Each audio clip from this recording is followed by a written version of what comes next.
A live studio, a studio too bright for the mood, a dog tag, worn, dented, quiet, and the moment a Hollywood enigma made daytime TV forget how to breathe, it didn't start with clapping or lighthearted music. It started with silence, thick, uncomfortable silence, the kind that doesn't settle so much as it hovers, waiting, the kind that feels like the weight of something sacred just entered the room. Under the glare of cameras and artificial warmth, the stage of The View shimmered, but the spotlight didn't quite reach the man sitting stage left.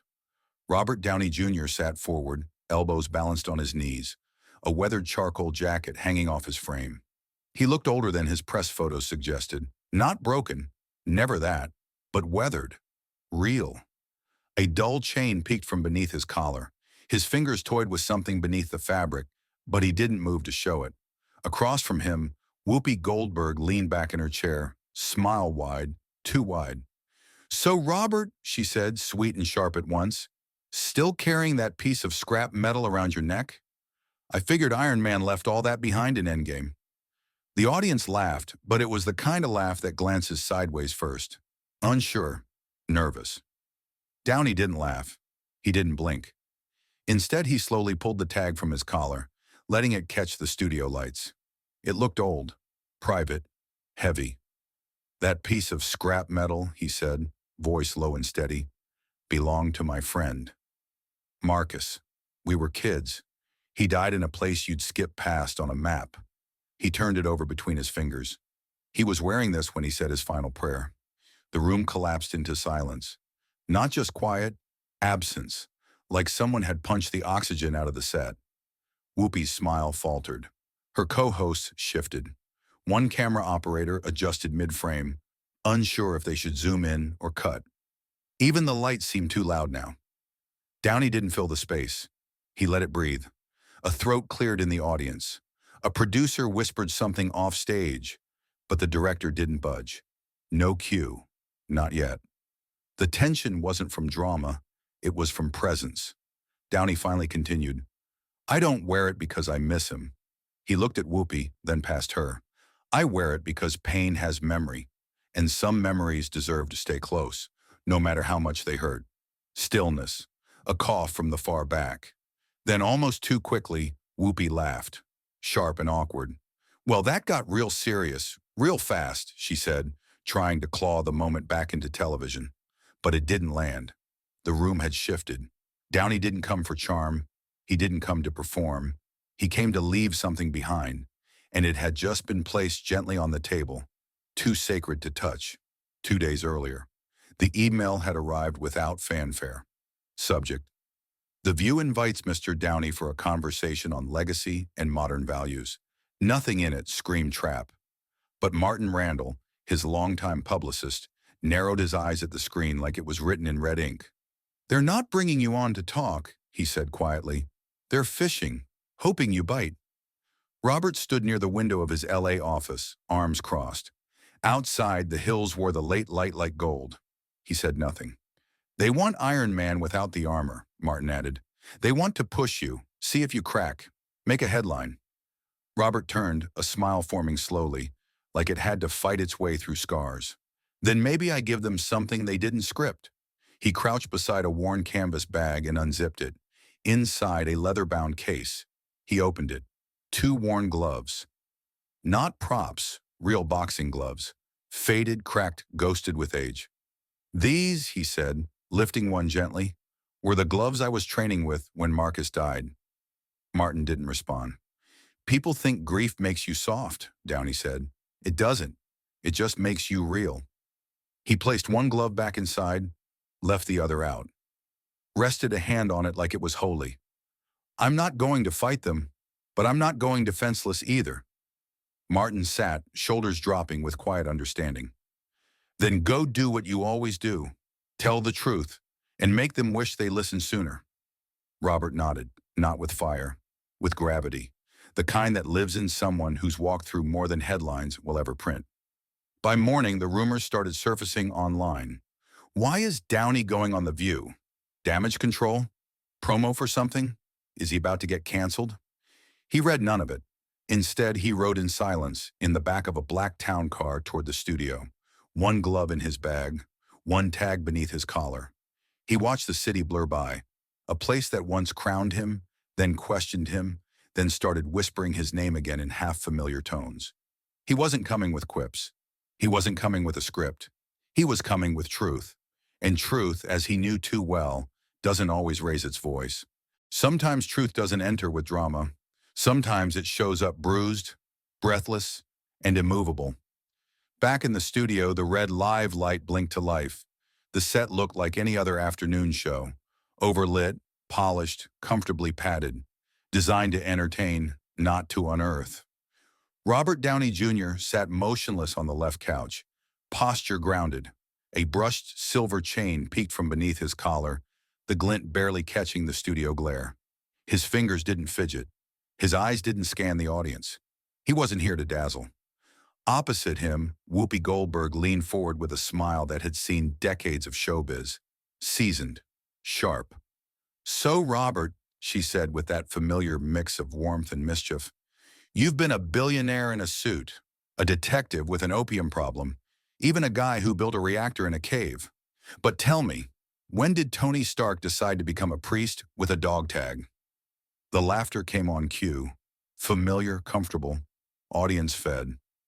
Downey didn't blink. He let the silence settle, unfazed. Then his voice, low, sure, anchored, cut through. "Some people wear things to be noticed," he said, fingers brushing the tag beneath his shirt. "I wear mine to remember." A hush rippled across the audience. Whoopi raised an eyebrow, leaning into the line. "You're telling me the guy who once flew into wormholes to save the world is suddenly sitting here preaching memory?" Another round of laughter, this time reactive, maybe even relieved. Downey shifted slightly, not in defense, but in tension. His tone stayed level. "I've played a lot of men who walked through fire, but grief doesn't need CGI. The chuckles faltered. "You all know the line," he continued. "It's not about how hard you hit." Some in the crowd smiled, mouthing it alongside him. "It's about how hard you can get hit and keep moving forward." He let it hang. "That wasn't written for a poster," Downey said softly. "I wrote that after my best friend died, when everything got still, when the calls stopped, when I realized the applause doesn't follow you home." Whoopi's smile tightened. Downey wasn't playing the role. He wasn't reading from cue cards. "I'm not a priest," he said, "but sometimes pain needs a voice that won't flinch." Nobody laughed. Nobody clapped. They just listened. A man in the back row lowered his phone. A woman near the front touched her lips, as if something holy had passed through. The air changed. Too bright, too staged, too unreal for what was unfolding. Whoopi cleared her throat. "Well, that got deep fast." Downey nodded once. A single, controlled motion. Pain doesn't wait for permission. And just like that, round one was over. Not with applause, not with spectacle, but with a silence that didn't ask for attention. It earned it.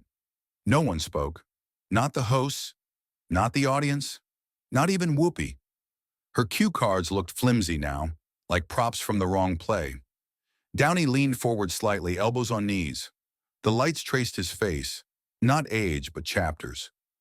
"I want to show you something," he said, his tone flat but rich with history. From beside his chair, he lifted a faded canvas satchel. It looked like something forgotten on a film set, but it wasn't for show. The crowd shifted as one. Even the camera zoomed in. He unzipped the bag. Inside, a pair of scuffed leather boxing gloves. Old, cracked, not stylized for screen, but scarred by time.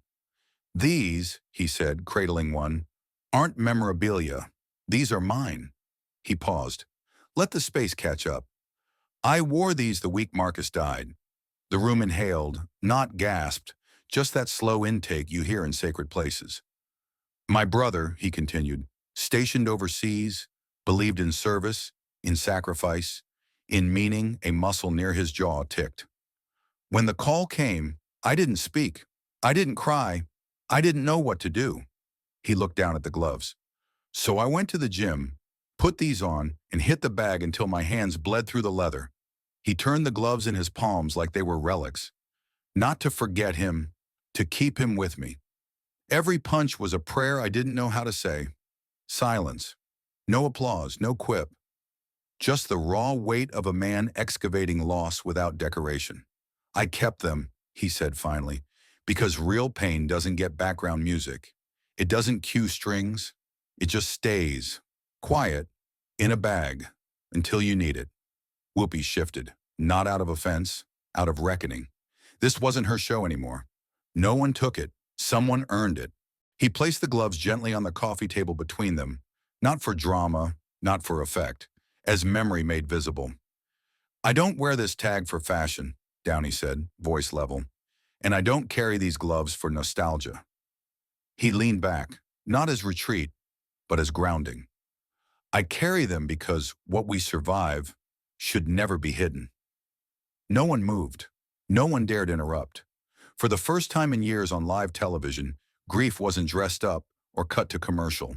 It was witnessed. The gloves sat between them like sacred objects, aged, cracked, not symbols of pain, but endurance. A few camera operators instinctively pushed for closer angles. The leather, worn thin in places, looked less like sports gear and more like the surface of truth. The audience had shifted. Bodies leaned forward. Phones dropped to laps. Words stayed unsaid. Whoopi cleared her throat. It was the wrong kind of sound for that moment. Loud, nervous. Well, she tried, searching for levity. That's definitely not what I expected from Iron Man. A few unsure chuckles followed. They landed like shoes on hollow wood. Downey didn't look at her. His eyes were scanning the audience, not for applause, but for resonance. And then, from the far left section of the studio, a man stood. Older, maybe late 60s, denim jacket, calloused hands. Studio crew froze. This wasn't scripted. His voice cracked as he began. He's not just an actor. Heads turned. A producer raised a hand toward the control booth, but the director whispered, "Let it roll." The man stepped into the aisle, hands trembling.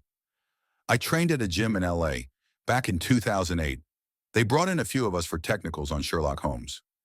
I didn't know who he was, just some guy with bruised knuckles and more heart than ego.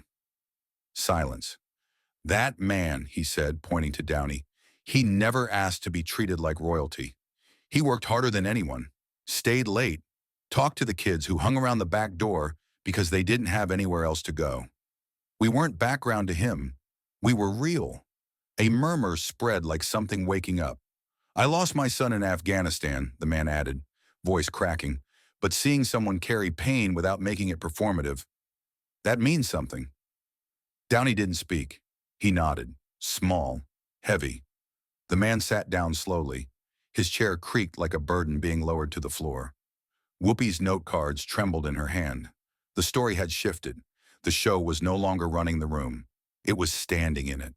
A woman whispered, "This feels different." Near the back, a man who had been folded tight now sat open, palms flat on his knees, eyes soft. Downey finally broke the silence. "I never wanted to be anyone's role model," he said. "I just wanted to make something that felt honest." He glanced around. The lights didn't seem as harsh anymore. "But honesty," he continued, "it hits harder than anything I ever threw on screen." No applause, just stillness. Not because the audience missed the moment, but because they felt it land. And just like that, something turned. They weren't watching him anymore. They were with him. The studio felt suspended, not in sorrow or spectacle, but in truth. Raw, bare, unedited. Downey sat still, dog tag glinting faintly on his chest, gloves untouched beside him. And then, from the center section, a voice cracked the silence. "I used to believe." It wasn't a shout, not a protest. It was confession. All eyes turned. Even Downey's. A young man stood, early 20s, hoodie, nervous hands at the hem. "I used to believe in God," he said, voice shaking but growing. "I used to think maybe all that stuff my mom said about faith, purpose, maybe it mattered." A few co-hosts exchanged glances. The control room didn't cut to commercial. They couldn't. The moment was living. "But then my brother died," the young man said, "and everything felt like a setup, like none of it was real." He looked straight at Downey. "And then you talked about the gloves. about carrying pain, about not pretending. A pause. I don't know if I believe again yet, he said, but right now, I kind of want to try. No mic drop, no swelling music, just something rarer, earnestness. Downey didn't cry, didn't nod theatrically. He stood, and for the first time in the segment, he stepped down. Not like a star walking to his mark, like a man crossing a room he understood. And he didn't approach the kid like a hero. He approached him like someone who had been exactly where he stood. He stopped 2 rows away. No spotlight, no music cue, just presence. Then you've already started, Robert Downey Jr. said quietly.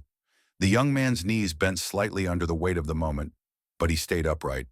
Downey turned toward the audience. His voice wasn't louder. It was deeper. I didn't come here to change minds, he said. I came because maybe someone out there needs to hear a voice that sounds like survival. The young man sat back down, hands trembling. The entire row around him reached out. Not out of pity, connection. Whoopi didn't speak. Not yet. She just looked at Downey. Something flickered behind her eyes. Doubt, maybe, or regret, or the slow beginning of understanding. Downey returned to his seat. The gloves still rested on the table, but they weren't props anymore. They were anchors, and in the quiet that followed, something, faith maybe, not in religion, not in doctrine, but in endurance, began to breathe again. Software imperfect, but present. The silence didn't feel like dead air. It felt deliberate. Downey had sat down, but the room hadn't. Emotionally, they were still standing, suspended between pain and honesty, the kind of moment most shows would have cut. Whoopi shuffled her note cards. Twice. Then, tighter than before, she asked, "So what now?" Her tone teetered between sarcasm and challenge. You walk in here with gloves and dog tags and grief, and suddenly you're what? A spiritual guide? Downey looked at her, not with judgment, just with presence. I didn't bring stories, he said. I brought what's real. The tension curled again. Whoopi leaned in. Come on, Robert. You've made millions playing broken geniuses and fallen men. You've won awards doing it. Now you expect people to believe you're just a guy who knows pain? She shook her head. Sounds like you're clinging to it. The audience flinched, too far, and too late to walk back. Downey didn't answer right away. He let the moment settle like dust in the ruins of a collapsed ceiling, then calm and steady. Grief doesn't go away just because the cameras stop rolling. A few audience members nodded. Someone whispered, That's true. I'm not clinging to pain, he continued. I'm carrying it, because pretending it didn't happen, that would be the performance. It landed hard.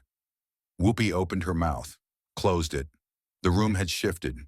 The format of the show was unraveling. This was supposed to be light, she muttered almost to herself. Downey caught it. Light doesn't mean false, he replied, and the truth doesn't always shine from a stage. Sometimes it bleeds through the cracks. No one spoke. The only sound was the soft hum of studio lights and the subtle rustle of bodies leaning forward. A co-host, silent until now, said softly, He's not wrong. Whoopi glanced sideways, then back at Downey. Her practiced smile was gone. What remained was vulnerability. Not defeat, just disarmament. Downey leaned forward, calm as ever. I didn't come here to fight, he said, echoing his earlier words. But that doesn't mean I came here to stay silent. And this time, no one mistook him for a character. No one mistook the gloves for props. No one mistook the pain for performance. For the first time, the host of the show looked like the guest, and the guest looked like a mirror. No one moved. No one dared. No one mistook the gloves for props. No one mistook the pain for performance. And for the first time, the host of The View looked like a guest, and the guest like a mirror none of them expected to face. No one moved. No one dared to. Downey's words still echoed, not loud but heavy. Whoopi sat frozen, her rhythm gone. Her note cards lay like shattered shields in her lap. And then it happened. A beep, a flicker. The giant screen behind them, usually reserved for sponsor graphics or makeup tips, suddenly lit up with stark white text on a black background. A misfire from the control room. Too late to stop it. The words hit harder than any segment ever had. I'm a Marine. I lost my best friend in Afghanistan. I was going to end things tonight, but watching Downey talk about pain like it's not weakness, maybe I'll wait one more day. One gasp, hundreds of heartbeats, time arrested. Downey turned to the screen, slowly. He didn't blink. He didn't react. He absorbed.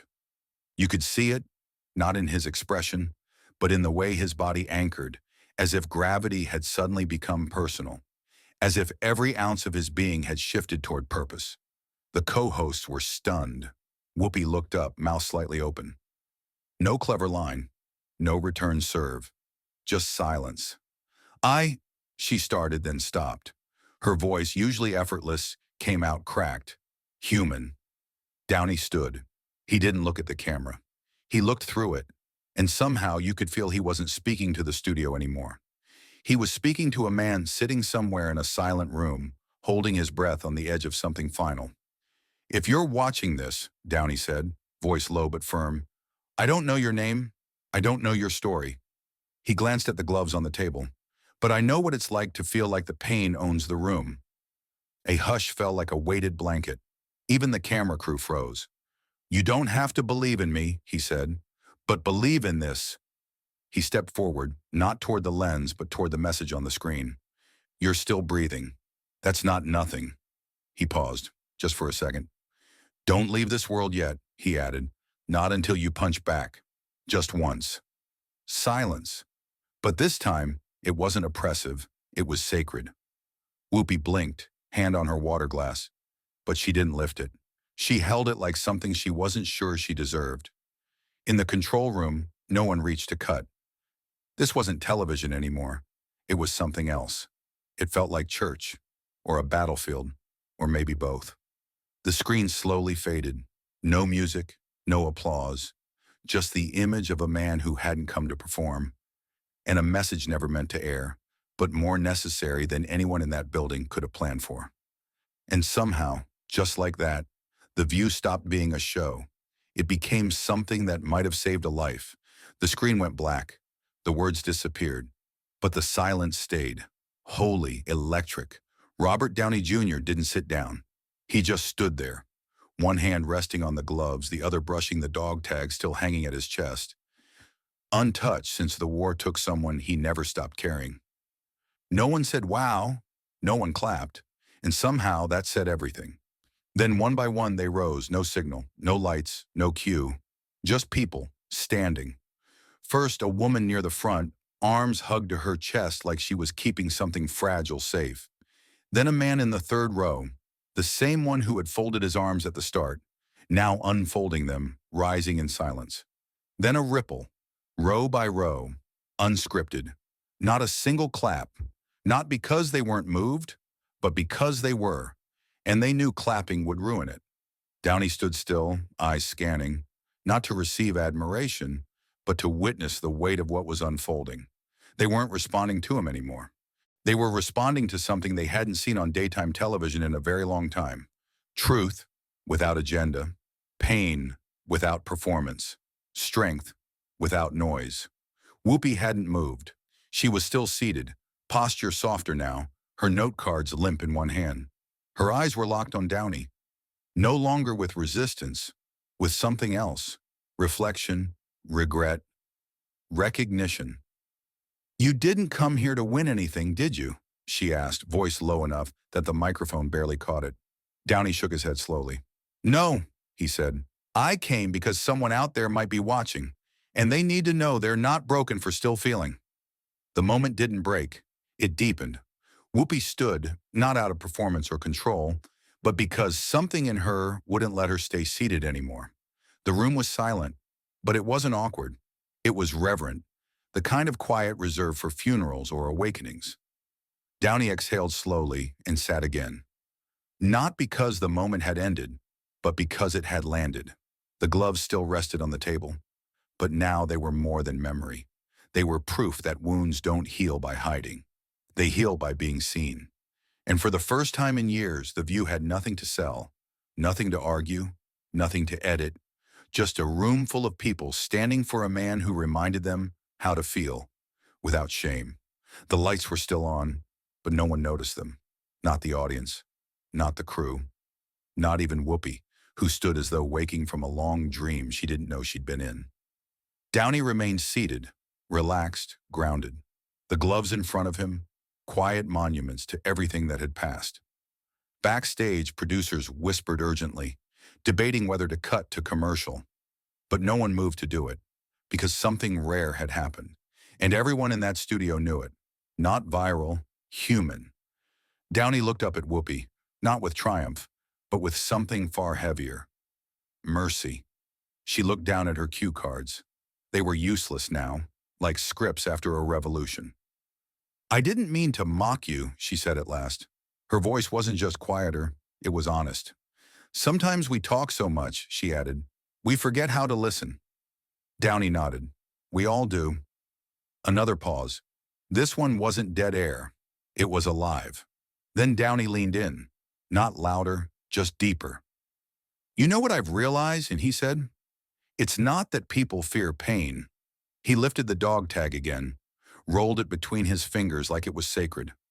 "They're afraid of being the only ones feeling it." A beat. "I carried my friend's tag for years," he continued. "Thought it made me strong." He reached across the table, picked up one glove. "But it wasn't the metal that gave me strength." He looked at Whoopi. "It was remembering that the fight doesn't end just because you're tired." Then he placed the glove in her hands. She stared at it, unsure what to do, as if he'd handed her something holy, something she wasn't sure she deserved. "You don't have to believe what I believe," Downey said softly. "Just don't mock what helped keep some of us alive." Off camera, a crew member wiped away tears. Someone in the lighting rig whispered, "That's the realest thing I've ever seen." And slowly Downey stood. He looked at the audience, still standing, still silent. He nodded, not in showmanship, but in reverence, the kind of gesture that predates applause. He turned to Whoopi one last time. "I didn't come here to be understood," he said. "I came to remind people it's okay to feel, even when the world tells you not to." He didn't shake hands. He didn't wave. He just walked through the quiet, through the lights, through the space that used to be a studio, but had become something else entirely. And as he reached the edge of the stage, he paused. Then, without turning around, he spoke loud enough to be heard. "Sometimes you don't need to win the round. You just need to stay standing." The screen faded. No outro music, no credits, no clapping, just a still image of the gloves on the table, and a caption that would echo online before the hour was out. "Strength isn't loud, it endures."